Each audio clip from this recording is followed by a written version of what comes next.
AM 950, the progressive voice of Minnesota. Brett Johnson with you here on a Tuesday afternoon. And as usual on Tuesdays, we are joined by the editor-in-chief of the Minnesota Reformer, Patrick Coolican, as he'll be chatting about some of the stories that they've been working on over at the Minnesota Reformer. By the way, minnesotareformer.com. Make sure you subscribe to them, as we have a number of news stories to cover today, mainly having to do with fraud in the state of Minnesota and some of the programs, as we are going to be talking about the legislative auditor's investigation into Feeding Our Future and how the Department of Education could have done a better job in trying to catch some of the red flags that led to the fraud with Feeding Our Future.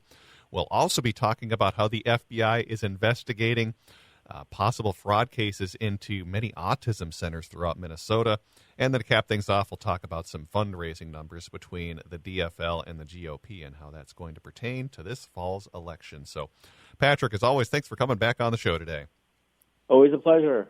All right, so let's start talking about fraud to get our conversation started today, and let's go with Feeding Our Future, because the state legislative auditor released her own report last week, which talked about how the Department of Education basically could have done a better job in trying to track some of this fraud that happened with Feeding Our Future. So let's talk about this. What are some of the red flags that were missed in this Feeding Our Future case, according to the state legislative auditors? Because at least as I read through part of it seems like part of this is from people kind of being naive within the Department of Education to bad actors, or maybe putting it in a different light. They didn't quite know how to deal with the very burgeoning fraud case that was happening within Feeding Our Future. So what were some of the red flags that were missed, according to the auditor? Yeah, as you mentioned, the state legislative auditor, who has the power to investigate the executive branch, took a wide-ranging look at how the Department of Education administered this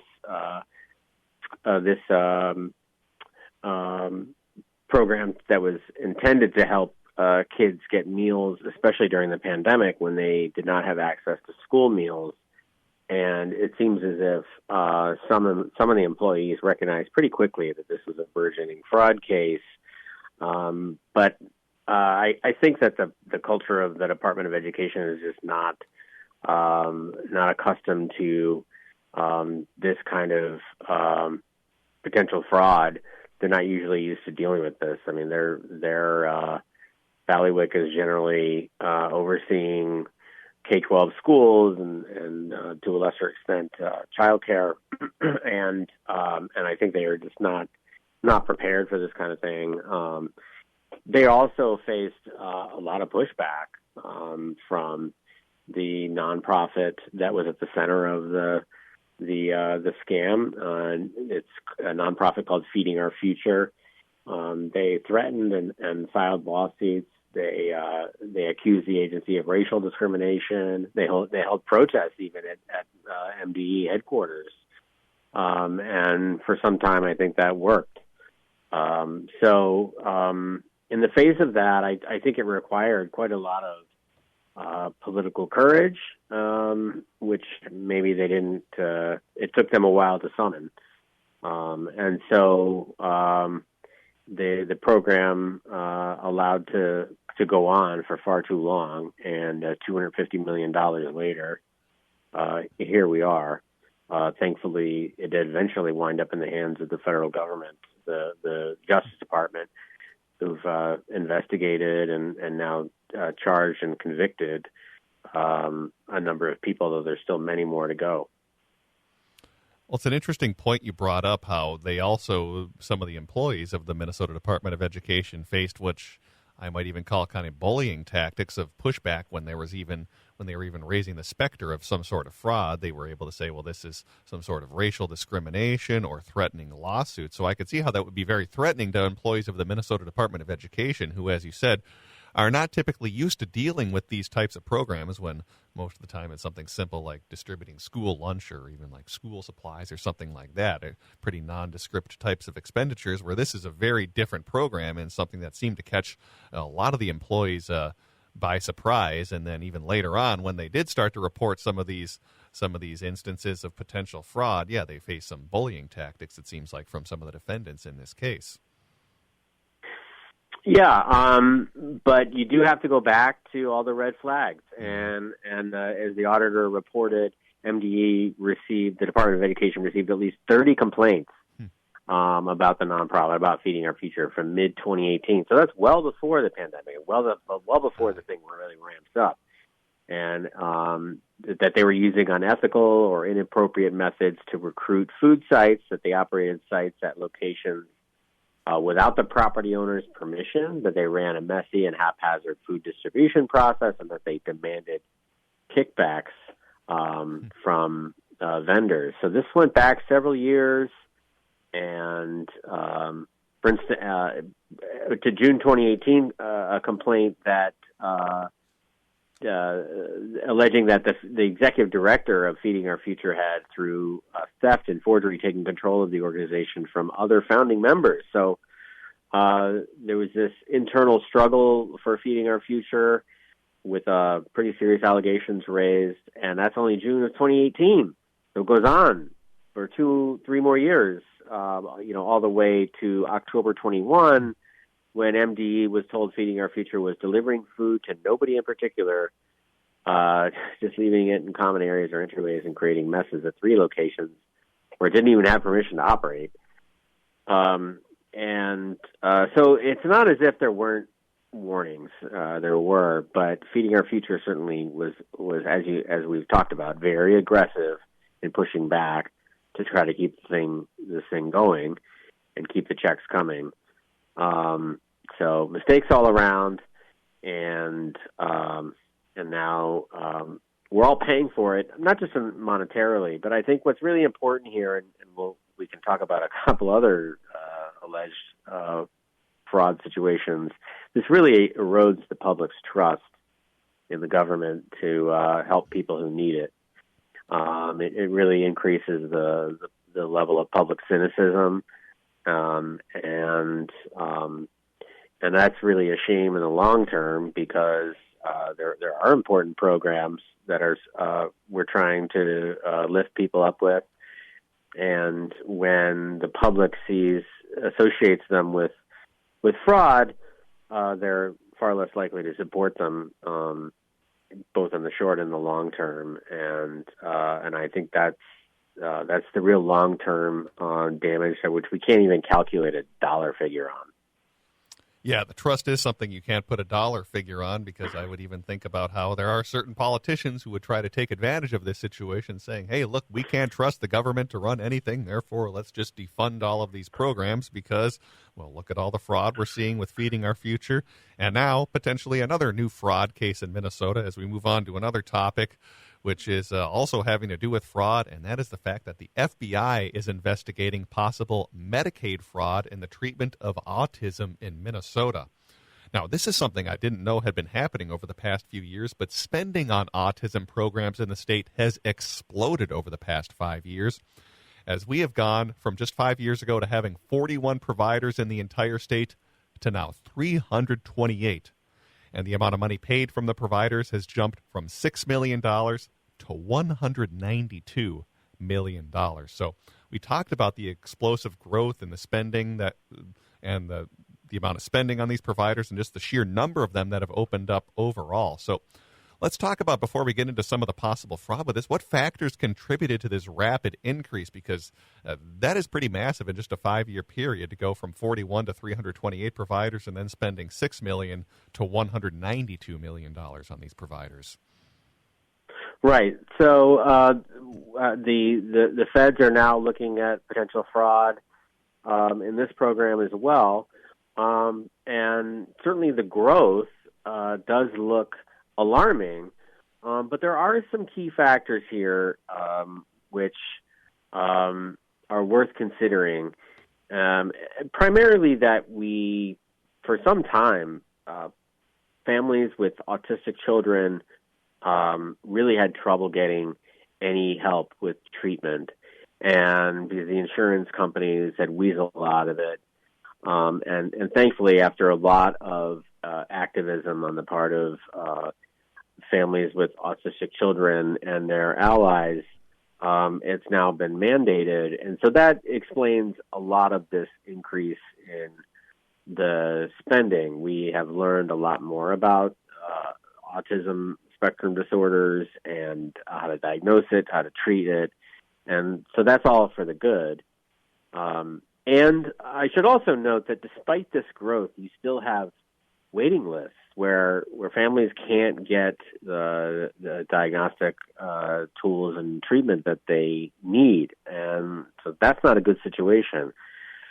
But on the other hand, there does appear from our reporting, and apparently the feds have their suspicions, that there's some bad actors here who are taking advantage of the new mandates and the new spending to take advantage of the program and to line their own pockets. And we have a source in the insurance industry who's they actually are the contract to help administer the Medicaid program, who says that there's a lot of suspicion about fraud in this program. And we talked to someone who's really at the forefront of treatment, and he says there's some things that are bothering him. There's some things that he sees that are bothering him. And so, again, we just talked about the loss of trust and the erosion of trust. And that's the real tragedy here, is that we've got children who need treatment. We've got children who can't get it. There's a wait list. And yet, on the other hand, we've got some people who are taking advantage of this program potentially and potentially engaging in fraud and taking money from a program that's really needed. Because the sooner that children can get treatment, the more likely they'll have a independent and a rich and full life. And so I think this is just it's another situation that I think I fear the public will be outraged and rightfully so. But also it's going to again erode trust and take our eyes off those children who need help. Well, I want to talk about some of the concerns that have been raised by folks that are familiar with these autism centers, and that has to do with the fact that some of these centers may be operating as daycare centers rather than providing genuine autism services, which is significant because if any of those types of allegations are true, that means providers are basically reaping the high reimbursement services from autism services without really needing to provide the expensive and extensive services that are associated with autism. So those would be, I think, are those some of the main red flags that are being raised and concerns about what could be happening with some of these autism centers where they're just operating as daycares and largely just pocketing the cash that they get reimbursed? That is a strong suspicion at this point that, unlike Feeding Our Future, where it appears that we had just fake meal sites where there were no children being served food, in this case, you have children who are not on the autism spectrum who are going to these centers. There is no actual treatment being offered, but they are the state is paying as if it was an actual treatment was being delivered to children who are on the autism spectrum, and also paying the hefty transportation costs. It seems to be another way that you can really ramp up your reimbursements.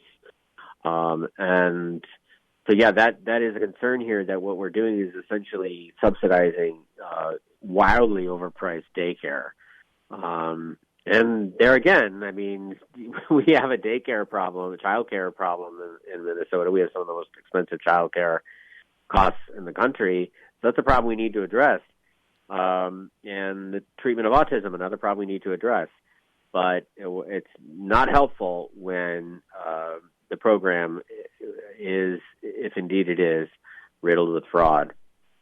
No, I know obviously you don't work for any sort of legislative body or have not been involved with any of these autism centers, but my question is, what exactly do they need to do to become eligible to receive these Medicaid reimbursements? What sorts of hoops do they need to jump through? Because again, just looking at the sheer numbers going from 41 to 328 within a 5-year period, that would even be a lot for state regulators to try and catch. So I'm just curious what sorts of hoops or what sorts of regulations they have to pass through in order to become eligible for these types of Medicaid reimbursements. You raise a really good point here that we don't really have a rigorous licensing system, which is surprising. I mean, you have to get licensed if you want to work on eyelashes in the state, but we don't have a really great licensing system, and then the state has is actually making complaints to the relevant board that some of these centers' caseloads are way too high. I mean, if you're really treating autistic children, you need a very high adult professional to child ratio, and what you're seeing instead is really high caseloads.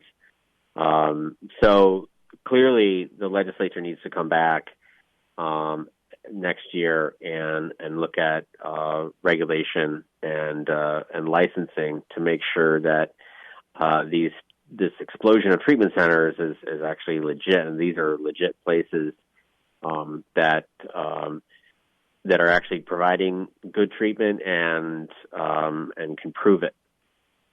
I'm just afraid sitting here that we're going to be having Feeding Our Future 2.0 coming up here, as you were talking about with some of the reimbursements. I mean, it could be easy to just put transportation costs to be reimbursed and seeing some of these places pocket a bunch of money. So yes, we were talking about the eroding of public trusted institutions. This probably isn't going to help, and I imagine with the FBI investigating, they're probably going to find at least something, and that's just only going to give more fuel to critics of these types of programs saying, well, look again, it's government fraud, and we need to defund all of these programs. So, I don't know, just me kind of saying it. It's depressing to read about these types of programs back to back, whether it's Feeding Our Future, and now as we're talking about the possible fraud with some of these autism centers, it's not a good situation. So hopefully we get at least something, maybe straightened out with in terms of better regulation. No, that's typically not popular with Republicans, but regulation can also help curb some of this potential fraud that we're seeing, not just in the autism centers, but also Feeding Our Future. Well, let me tell you how you mentioned how the Republicans are going to respond to this, and the first thing I saw this morning, I like to check at to see the Reformers' Twitter account, or X, I guess we call it now. I want to see, what people are saying about Reformer stories, and I mean, it must have been. I'm looking at the time here. At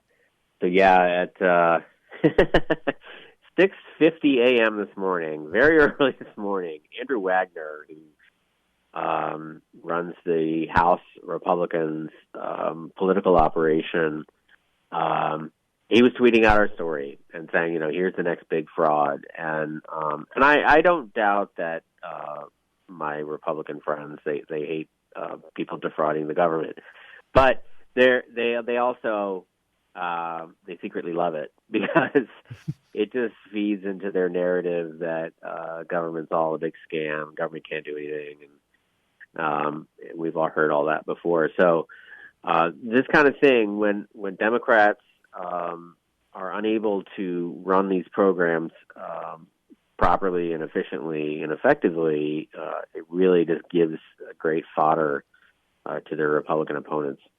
Well, hey, there you go. Reformer getting some publication from the right wing, I guess, or at least some publicity from the right wing, but maybe not the kind they were necessarily counting on over at over at least on the right leaning side, reporting on potential fraud here with this autism program. Finally, one more thing to cover with you before we have to wrap things up today. Just want to briefly chat about some fundraising numbers for both the DFL and the GOP here in the state of Minnesota, as the House DFL caucus reportedly raised about $1.15 million, or that's how much they have in terms of cash on hand. Meanwhile, the Minnesota House Republican Campaign Committee reported having just under $800,000 cash on hand. I'm just curious, at least on your end, any big surprises with these numbers, or at least where this money is coming from, because that's always key, which you can read more at minnesotareformer.com as they talk about some of the key contributors to both parties. But did anything jump out at you as you took a look at these fundraising numbers for both the DFL and the GOP? I am a little surprised at the DFL's House DFL's advantage. because it is such such a narrow majority that they hold right now, 70 to 64. Or actually, there's a DFL member, I think, that resigns. But it's narrow. It's everybody thinks it's going to be close, and if you want to break up that DFL trifecta, of course, it's going to have to be in the House. There is a special Senate election on Election Day, but I give the Democrats a pretty big advantage there. So, you'd think that the Republicans would draw a lot of business money as because this is their shot, really, and they have a good shot at it. And these races are decided by, often a few dozen votes, and so that kind of money can certainly be meaningful on the margins, and on the margins where these elections are decided. I do think there's sort of there's a point at which money isn't really actually going to. It's not like this solidifies or guarantees a Democratic victory in November, because I think if you get 12 pieces of mail in this battleground district instead of 8, I mean, is that really going to tip the election? So I think Republicans have to get to a minimum. They have to be at this sort of financial parity, if they're going to pick up enough seats to get the majority. But certainly this advantage that the Democrats have right now, it's pretty striking, and certainly looks good for them for November. Well, at least on the side of the Minnesota State Republican Party, they have $78,000 cash on hand, which means they probably are able to pay their rent this time, since that has always been a concern with them in the past of not having enough cash on hand. So they're in at least a little bit of a better financial situation. Again, you can read more about those campaign finance numbers, MinnesotaReformer.com, where if you're not just a big fan of those numbers, you can at least look at who's been making the donations to both parties, since that's kind of interesting to look at as well. We have been speaking with Patrick Coolican, who is the editor-in-chief of the Minnesota Reformer. Make sure you go to Minnesota Reformer and subscribe to them for the best in Minnesota news and politics. Patrick, as always, thanks for coming on the show today. Always a pleasure.